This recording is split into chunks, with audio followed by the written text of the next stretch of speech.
శ్రీ సాయి సత్ చరిత్రము 30వ అధ్యాయము. ఓం శ్రీ సాయి నాథాయ నమః. శ్రీ సాయి బాబా జీవిత చరిత్రము 30వ అధ్యాయము. షిరిడీకి లాగుట. 1. వాణి నివాసి కాకాజీ వైద్య. 2. బొంబాయి నివాసి పంజాబీ రామలాల్. ఈ అధ్యాయములో బాబా షిరిడీకి ఈడ్చిన 2 భక్తుల వృత్తాంతము చెప్పుకొందుము. ప్రస్తావన. దయామయుడు భక్తవత్సలుడునగు శ్రీ సాయికి నమస్కారము. వారు దర్శనమాత్రమునే భవసాగరమును తరింపజేసి మన ఆపదలను బాపెదరు. వారు నిర్గుణ స్వరూపులైనను భక్తులు కోరుటచే సగుణ స్వరూపము వహించిరి. భక్తుల కాత్మసాక్షాత్కారము కలిగించుటే యోగుల కర్తవ్యము. అది యోగీశ్వరుడైన సాయినాథునకు ముఖ్యతమమైనది, తప్పనిసరి అయినది. వారి పాదముల నాశ్రయించిన వారి పాపము లెల్ల నశించును. అట్టివారి ప్రగతి నిశ్చయము. వారి పాదములు స్మరించుచు పుణ్యక్షేత్రముల నుండి బ్రాహ్మణులు వచ్చి వారి సన్నిధిలో వేదశాస్త్రములు పారాయణ చేసి గాయత్రీమంత్రమును జపించెదరు. దుర్బలులము పుణ్యహీనుల మగుటచే భక్తి ఎనగా నేమో మనకు తెలియదు. మనకింత మాత్రము తెలియును. ఇతరులు మనలను విడిచిపెట్టునప్పటికి సాయి మాత్రము మనలను విడువరు. వారి కృపకు పాత్రులైనవారు కావలసినంత శక్తి, జ్ఞానము, నిత్యానిత్య వివేకములను పొందెదరు.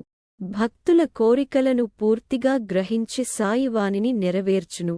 అందుచేత ఎవరికి కావలసినవి వారు పొంది కృతజ్ఞతతో నుండెదరు. కాని మేము వారికి సాష్టాంగ నమస్కారము చేసి వేడు కొనెదము. మా తప్పులన్నీయు క్షమించి సాయి మా యారాటములన్నీయు బాపుగాక. కష్టముల పాలై సాయి నీవిధముగా ప్రార్థించువారి మనస్సు శాంతించి బాబా కటాక్షముచే వారు సంతుష్టి నొందెదరు. దయాసముద్రుడగు సాయి కటాక్షించుటచే హేమాడ్ పంతు ఈ గ్రంథమును వ్రాయగలిగెనని చెప్పుకొనెను. లేకున్నచో తనకుగల యోగ్యత ఎంత? ఎవరింత కఠినమైన పనికి పూనుకొనగలరనెను.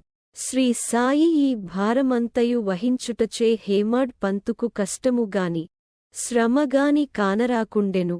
తన వాక్కును కలమును గూడ ప్రేరేపించుటకు శక్తివంత మగు జ్ఞానమనే వెలుతురుండగా నతడు సంశయముగాని ఆరాటముగాని పొందనేలా? అతడు వ్రాసిన ఈ పుస్తకరూపమున శ్రీ సాయి అతని సేవను గైకొనెను. ఇది యతని గత జన్మల పుణ్యపరంపరచే ప్రాప్తించెను. కావున నాతడ దృష్టవంతుడనియు పుణ్యాత్ముడనియు అనుకొనెను. ఈ క్రింది కథ సాధారణ కథ కాదు, స్వచ్ఛమైన యమృతము. దీనినెవరు త్రాగెదరో వారు సాయి మహిమను సర్వాంతర్యామిత్వమును దెలిసికొందురు.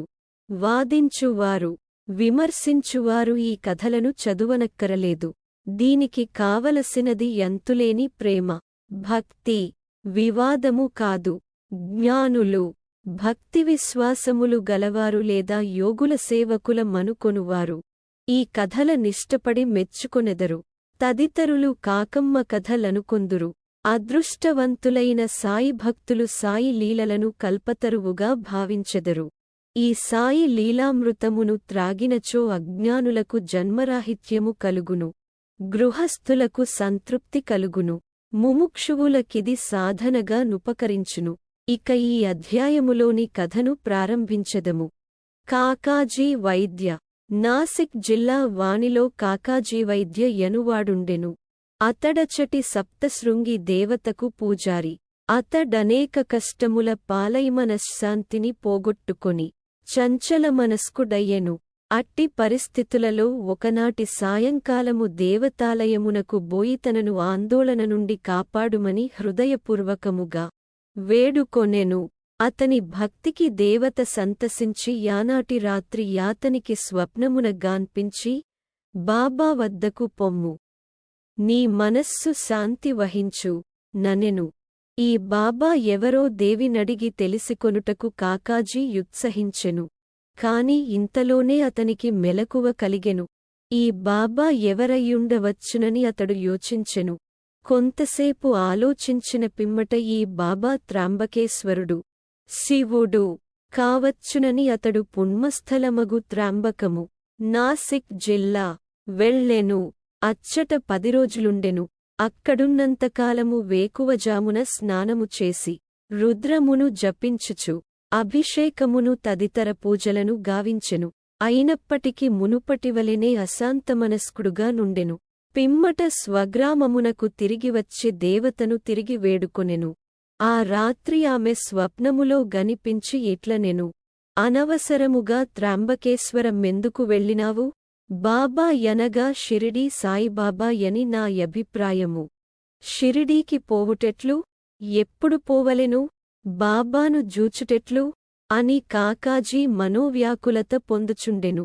ఎవరైన యోగీశ్వరుని చూడవలెననుకున్నచో ఆ యోగియేగాక దైవము కూడా అతని కోరికను నెరవేర్చుటకు సహాయపడును. యథార్థముగా యోగియు భగవంతుడును నొకరే, వారిలో నేమియు భేదము లేదు. ఎవరైన తానైపోయి యోగిని దర్శించుటన్నది యుక్తబూటకము. యోగి సంకల్పించనిదే వారిని జూడగలుగు వారెవరు? అతని యాజ్ఞలేక చెట్టు ఆకు గూడ కదలదు. యోగి దర్శనమునకై భక్తుడు ఎంత వేదన పడునో, ఎంత భక్తి విశ్వాసములు జూపును, ఎంత త్వరగాను బలముగాను అతని కోరిక నెరవేరును. దర్శనమునకై ఆహ్వానించువాడే వచ్చువానికి స్వాగత సన్నాహములొనర్చును. కాకాజీ విషయములో అట్లే స్వాగత సన్నాహములొనర్చెను. కాకాజీ విషయములో అట్లే జరిగెను. శ్యామా మ్రొక్కు. కాకాజీ షిరిడీకి పోవుట కాలోచించుచుండగా ఒక యతిథి అతనిని షిరిడీకి తీసుకొని పోవుట కాతని ఇంటికే వచ్చెను. అతడింకెవరో కాదు, బాబాకు ముఖ్యభక్తుడగు శ్యామాయే. శ్యామా ఆసమయమున వానికి ఎట్లు వచ్చెనో చూతుము. శ్యామా బాల్యములో జబ్బు పడినప్పుడు ఆయన తల్లి తమ గృహదేవతయగు వానిలోని సప్తశృంగి దేవతకి జబ్బు నయము కాగానే నీ దర్శనమునకు వచ్చి బిడ్డను నీ పాదములపై బెట్టెదనని మ్రొక్కుకొనెను. కొన్ని సంవత్సరముల పిమ్మట ఆ తల్లికి కుచములపై తామర లేచి ఆమె మిక్కిలి బాధపడెను. తనకు నయమైనచో 2 వెండి కుచములు సమర్పించదనని అప్పుడింకొక మ్రొక్కు మ్రొక్కెను. కాని ఈ 2 మ్రొక్కులు కూడా ఆమె చెల్లించలేదు. ఆమె చనిపోవునప్పుడు ఈ సంగతి శ్యామాకు చెప్పి 2 మ్రొక్కులు చెల్లించు భారము నాతనిపై వైచి ఆమె మృతి చెందెను. శ్యామా కొన్నాళ్లకు ఆ మ్రొక్కులను పూర్తిగా మరచెను. ఇట్లు 30 సంవత్సరములు గడచెను. అప్పట్లో షిరిడీకి ఒక పేరు పొందిన జ్యోతిష్కుడు వచ్చి నెల దినములచట మకాము చేసెను. అతడు శ్రీమాన్ బుట్టి మొదలగువారికి చెప్పిన భవిష్యత్తు సంతృప్తికరముగా నుండెను.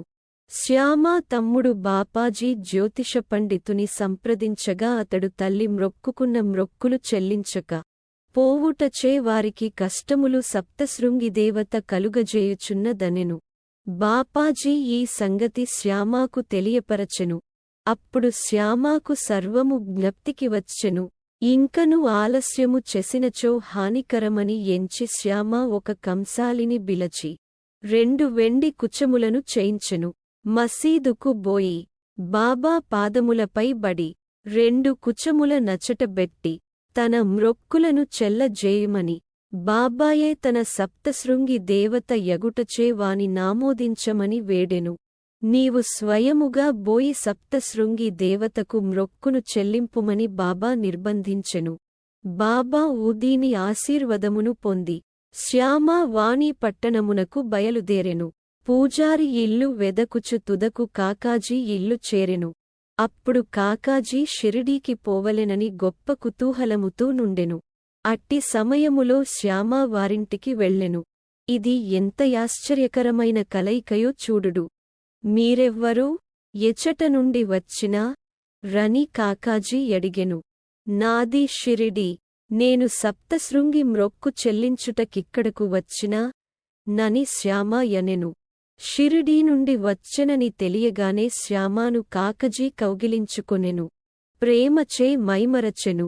వారు సాయిలీలల గూర్చి ముచ్చటించుకొనిరి. శ్యామా మ్రొక్కులన్నీయు చెల్లించిన పిమ్మట వారిద్దరు షిరిడీకి బయలుదేరిరి. షిరిడీకి చేరగనే కాకాజీ మసీదుకు బోయి బాబాను జూచి వారి పాదములపై బడెను. అతని కండ్లు కన్నీటితో నిండెను. అతని మనస్సు శాంతించెను. సప్తశృంగిదేవత స్వప్నములో తెలియపరచిన రీతిగా బాబాను చూడగనే అతని మనస్సులోని చంచలత్వమంతయు పోయి ప్రశాంతి వహించెను. కాకాజీ తన మనస్సులో నిట్లనుకొనెను, ఏమి ఈ అద్భుత శక్తి! బాబా ఏమియు పలుకలేదు, ఉత్తర ప్రత్యుత్తరములు కూడా జరుగలేదు, ఆశీర్వచనముల నైన పలుకలేదు. కేవలము వారి దర్శనమే సంతోషమునకు కారణమయ్యెను. వారి దర్శనమాత్రముననే నామనశ్చాంచల్యము పోయినది. అంతరంగమున ఆనందముద్భవించినది. ఇదియే దర్శనభాగ్యము. అతడు తన దృష్టి సాయినాథుని పాదములపై నిగిడించెను. అతని నోట మాట రాకుండెను. బాబా లీలలు విని యతని సంతోషమున కంతులేకుండెను. బాబాను సర్వస్య శరణాగతి వేడెను. తన వేదనను బాధలను మరచెను. స్వచ్ఛమైన యానందమును పొందెను. అక్కడ 12 రోజులు సుఖముగా నుండి తుదకు బాబా సెలవు తీసుకొని వారి ఊది ప్రసాదమును ఆశీర్వచనమును పొంది ఇల్లు చేరెను. రహాతా కుశాల్ చంద్ తెల్లవారుజామున వచ్చిన స్వప్నము నిజమగునని యందురు. ఇది సత్యమే కావచ్చు, కాని బాబా స్వప్నములకు కాలనియమము లేదు. ఒక ఉదాహరణము. ఒకనాడు సాయంకాలము బాబా కాకాసాహెబు దీక్షితును రాహాతాకు పోయి చాలా రోజుల నుండి చూడకుండుటచే కుశాల్ చంద్ను తీసుకొని రమ్మనెను. ఒక టాంగాను దీసికొని కాకా రాహాతా వెళ్ళెను. కుశాల్ చంద్ను కలిసికొని బాబా చెప్పిన వార్త నందజేసెను. దీనిని విని కుశాల్ చంద్ ఆశ్చర్యపడెను. మధ్యాహ్న భోజనానంతరము నిద్రపోవుచుండగా తనకు స్వప్నములో బాబా కనపడి వెంటనే షిరిడీకి రమ్మనినందున నతడు షిరిడీకి పోవుటకు ఆతురతతో నున్నారని చెప్పెను. తన గుర్ణము అచ్చట లేకుండుటచే తన కుమారుని బాబాకు ఈ సంగతి దెలుపుటకై పంపెను. కుమారుడు ఊరు బయటకు పోవుసరికి దీక్షిత్ టాంగా తీసుకొని వచ్చెను. కుశాల్ చందును దీసికొని రావలసినదని బాబా దీక్షితుకు చెప్పుటచే నిద్దరు టాంగాలో కూర్చుండి షిరిడీ చేరిరి. కుశాల్ చంద్ బాబాను దర్శించెను. అందరూ సంతసించిరి. బాబా ఈ లీలను జూచి కుశాల్ చంద్ మనస్సు కరగెను. పంజాబీ రామలాల్, బొంబాయి. ఒకనాడు బొంబయిలో నుండు పంజాబీ బ్రాహ్మణుడు రామలాల్ యనువాడు స్వప్నమును గాంచెను. స్వప్నములో బాబా కనపడి షిరిడీకి రమ్మనెను. బాబా వానికి మహంతువలే గనిపించెను. కాని అతనికి వారెచటగలరో తెలియకుండెను. పోయి వారిని చూడవలెనని మనమున నిశ్చయించెను. కాని చిరునామా తెలియకుండుటచే చేయుటకేమియు తోచకుండెను. ఏవరినైనా మనము పిలిచినచో వచ్చువారి కొరకు కావలసినవన్నీయు మనము సమకూర్చెదము. ఈ విషయములో కూడా అట్లనే జరిగెను. అతడు ఆనాడు సాయంకాలము వీధిలో పోవచ్చుండగా ఒక దుకాణములో బాబా ఫోటోను జూచెను. స్వప్నములో జూచిన మహంతు ముఖలక్షణములీ పటములో నున్నవానితో సరిపోయెను. కనుగొనగా యా పటము సాయిబాబాదని తెలిసెను. అతడు వెంటనే షిరిడీకి పోయి ఎచ్చటనే తన యంత్యకాలము వరకుండెను. ఈ విధముగా తన భక్తులకు దర్శనమిచ్చుటకై షిరిడీకి తీసుకొని వచ్చుచుండెను. వారి ఇహపరముల కోరికలు నెరవేర్చుచుండెను. ఓం నమో శ్రీ సాయినాథాయ. శాంతి శాంతి శాంతి. 30వ అధ్యాయము సంపూర్ణము. 4వ రోజు పారాయణము సమాప్తము. సద్గురు శ్రీసాయినాథార్పణమస్తు. శుభం భవతు.